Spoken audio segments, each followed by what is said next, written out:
Allez, bonjour à tous, j'espère que vous allez bien. On se retrouve pour une analyse d'une altcoin. On est actuellement sur un bottom potentiel sur le BTC, un rebond technique. Et si vous voulez commencer à vous intéresser à des crypto-monnaies, des altcoins, voire même des crypto-monnaies low cap pour essayer de jouer un rebond assez intéressant, toujours avoir une bonne gestion de risque là-dessus, hein. Mais voilà, c'est sur ce genre de crypto-monnaies que vous devez vous concentrer. Actuellement, globalement, le marché, il évolue comment? Soit on a des crypto-monnaies qui ont un réel bottom, c'est-à-dire des creux qui sont maintenus, ou soit des crypto-monnaies qui font des creux et des sommets de plus en plus bas.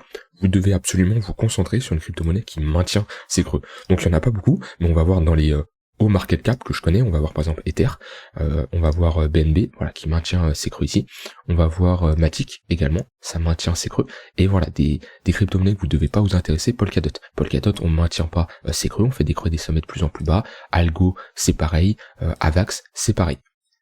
Donc globalement, ici, on a une crypto-monnaie, alors j'en ai aucune idée de ce que dit le fondamental, on fera une analyse tokenomics après sur Mesario et CoinMarketCap, mais voilà, c'est une crypto-monnaie qui vient de nous valider un gros W. On valide un W mensuel, on valide un W mensuel à la clôture dans 15 jours, mais surtout on valide ici un W un W weekly. Donc voilà, on fait un premier W ici, ce premier W là, qui nous indique qu'on est sur un potentiel bottom, on retrace, hop, et là on valide vraiment une grosse structure de retournement. Ou ça, sur une précédente zone de demande. Voilà, on est revenu pile poil dessus. Et si je me mets en monthly, on voit que là, il y a vraiment une grosse whale, une grosse institution, quelqu'un qui a énormément d'argent qui empêche le prix de passer sous ce niveau-là. On mèche, on a des rachats directement, on clôture ensuite le mois d'après, et ben on fait une magnifique bougie très puissante, et là pareil, on revient chercher le même niveau, et voilà, ce niveau-là, il est énormément défendu.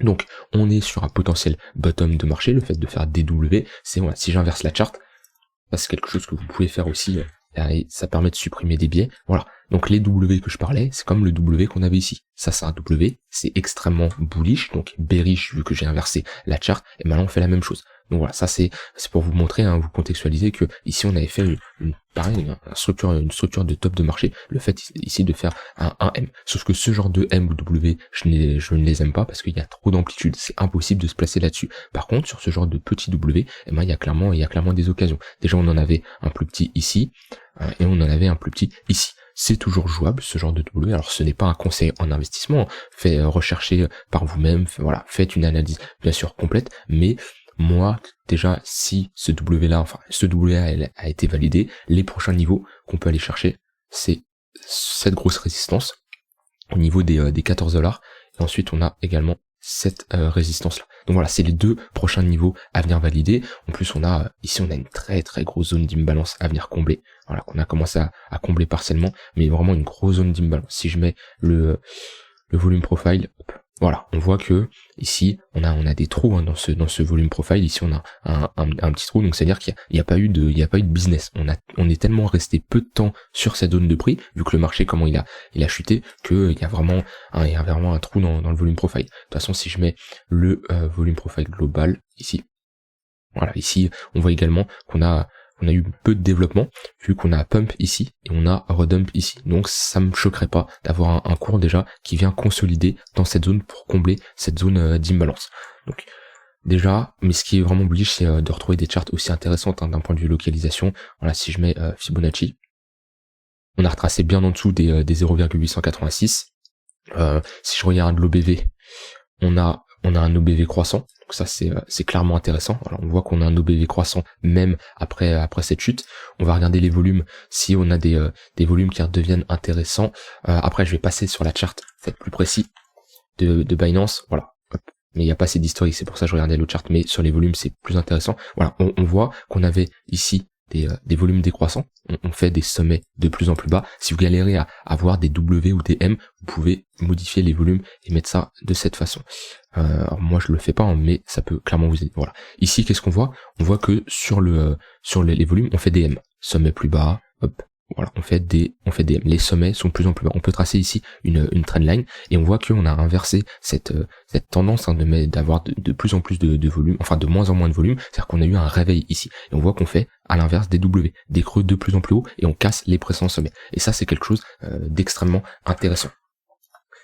Qu'est-ce que je peux rajouter d'autre là-dessus? Comme je dis, hop, je vais juste enlever les volumes. On est revenu sur une précédente zone de demande. On n'a pas fait un ATL, donc un all-time low. On a bien maintenu les bottoms. On a clairement inversé la dynamique. Voilà, donc on avait ici une dynamique clairement bearish, le fait de faire des sommets de plus en plus bas. Là, on l'a inversé avec cette clôture-là. On peut mettre les extensions théoriques de ce W également. Hop. Voilà, on a une extension 100% de retracement au niveau des 12 $. Donc voilà, c'est quelque chose à prendre en compte, c'est-à-dire qu'entre les 1,118 et les 2, c'est un niveau théorique où les acheteurs de ce W prendront profit. Donc on peut consolider dans cette zone qui est en confluence avec notre grosse zone où il y a eu très peu de développement de prix.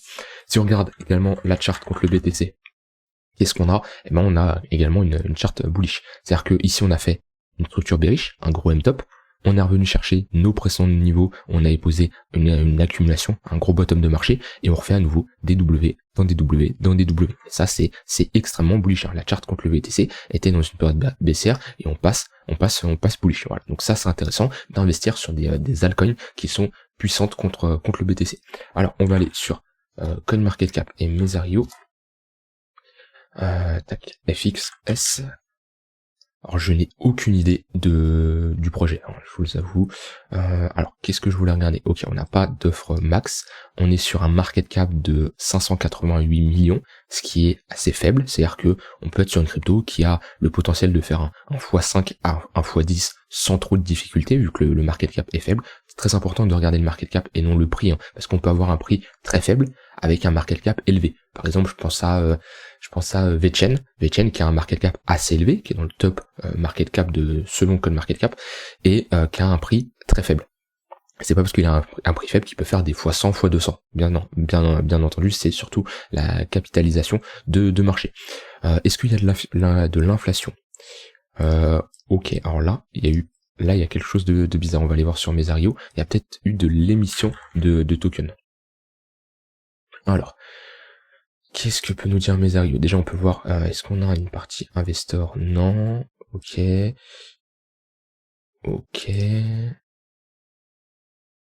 Ok, la répartition globalement des jetons. 3% à la team sur 12 mois. Ok, je suis pas fan de genre de distribution des jetons. Il parle pas du... Bah, le reste, ça doit aller au public, parce qu'il parle pas trop du public. Alors... Ah non, ok, j'avais pas vu cette partie-là. Non, ok, non, pas de souci, c'est bon. Ok, ils ont distribué pour la DeFi, ok, parce que je voyais que les investisseurs et les fondateurs du projet, et je voyais pas la partie publique, mais non, ok, rien à signaler. Ok, bon, ça là-dessus. Alors je vais surtout regarder l'inflation. Supply. Parce qu'il y a quelque chose ici, je comprends pas. On a un market cap qui a limite fait un nouvel ATH avec un prix qui est plus bas. Donc généralement quand on a un market cap plus élevé que le prix, c'est qu'on a eu énormément d'inflation, donc beaucoup d'émissions de tokens, ce qui a fait augmenter le market cap tout simplement. Sauf que là, d'après Mesario, ce n'est absolument pas le cas. On est sur une évolution de 104% en un an. Si je mets sur les 3 derniers mois, on a une inflation de 8%, ce qui est correct, ce qui est vraiment correct comparé à d'autres tokens où l'inflation est relativement élevée. Donc là, à se renseigner là-dessus sur peut-être un bug de CoinMarketCap, je sais pas trop, mais ouais, étonnant d'avoir un market cap qui passe de 80 millions ici à ici 500 millions. Donc on a un market cap qui a limite fait si on prend le plus bas, un x10, alors que le prix ici, le prix n'a clairement pas fait un x10, hein. On a fait un x2. Donc je comprends pas trop le market cap. On a eu peut-être de l'émission de jetons, mais il est pas noté sur Mesario. Donc se renseigner soit sur le site, soit sur Twitter du projet. Voilà, faire une recherche là-dessus. Ça en tout cas ça me perturbe parce que là on peut avoir énormément d'émissions de jetons, et le fait d'avoir de l'émission de jetons, je l'avais déjà expliqué dans une vidéo, mais vous allez, s'il y a zéro inflation, zéro déflation. C'est-à-dire que il y a ni émission de jetons, ni on brûle des tokens. Ça va être tout simplement l'offre et la demande qui va faire évoluer le prix. Donc si on a autant d'offres que de demandes, le prix va stagner. On est bien d'accord. Maintenant, s'il y a plus d'inflation et en même temps il y a autant d'offres et de demandes, et le prix va baisser parce que l'offre et la demande vaut la même chose. mais l'inflation va mettre une pression en plus, une pression vendeuse. Donc on va avoir un prix qui baisse. Et inversement, si on a l'offre et la demande qui est au même niveau, donc autant d'acheteurs que de vendeurs globalement, et qu'on a une période de déflation, eh ben on va avoir une pression acheteuse, tout simplement. Après, c'est pas parce qu'il y a de l'inflation que c'est spécialement bearish, dans le sens où, par exemple, Ether était longtemps inflationniste, c'est-à-dire qu'on avait l'inflation sur le token, et le prix a continué à augmenter. Pourquoi? Parce qu'il y avait beaucoup plus de demandes que l'offre, plus l'inflation. Donc voilà, c'est pas quelque chose de mauvais, mais si là, on a eu énormément d'émissions de tokens, ça me fait penser à une charte comme, par exemple, SLP. SLP, on a eu énormément d'inflation à un moment. Alors bon, là je fais plus trop de l'analyse, mais je vous explique le principe d'inflation. Alors c'est plus complexe que ça, mais voilà. Voilà. Ici on a un exemple. On a un prix qui nous faisait des sommets de plus en plus bas, vraiment une tendance baissière, et on avait un market cap qui augmentait. Et ici on voit qu'il y a eu énormément d'inflation. Et ça vous pouvez le voir sur Mesario. Si je mets SLP, hop, vous allez dans chart, supply et circulating supply.